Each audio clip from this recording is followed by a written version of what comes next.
Foi em cima o pedido se a autoridade local e a posto administrativo Achabe, município Ermera, Unidade de Serviço Sociedade Civil, Presidência República, Hamutuko ONG Pradet Finalais ne, e a terça Loronhat, Fulan Fevereiro, Tinandundu Aronulu Racing Lima, halo visita a Julian Romero a nebe mori sua condição deficiente mental e a aldeia Ilat Suku Tiarlelo. Objetivo visita ne hodihare condição de reta comunidade refere no foi apoia pacote han hotobanian.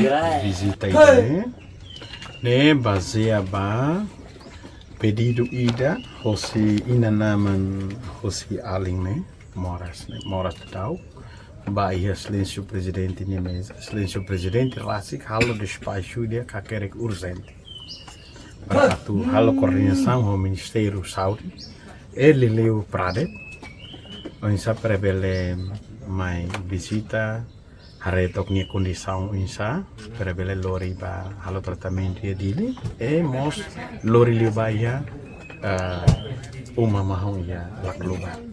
Conselheira Pradet Silvinha Dulce dos Santos explica que e a caso Julianian precisa de um halo tratamento terapia. Kita hari mutuk dihan kliente ne beho situação cara terasa mental ne nia so terapia barak tratamento ne ita atu alivia batru de sintomas de sinais de atu bela descansa dia atu reduz ni hakila buat sermai be kona bania tu acesso ka sucesso precisa terapia. Alda Moreira nudar inan ho condição nyawan no se entrega nia bahalo tratamento atunune beledia. Se fisuku Tiarlelo, Mariano Gonçalves de Araújo hatetan nia comunidade ne precisa de tulung ho de halo tratamento saúde. Julian Romero ho idade tolunulu resindua nudar oanda tolo kusi Abel Antônio Moreira no inan Alda Moreira. Durante tinambarak nelaran Julian hela ia baraka ide nebe rabat malu ho dapur no manuluhan ho espaço metro quadrado nebe didin ho au.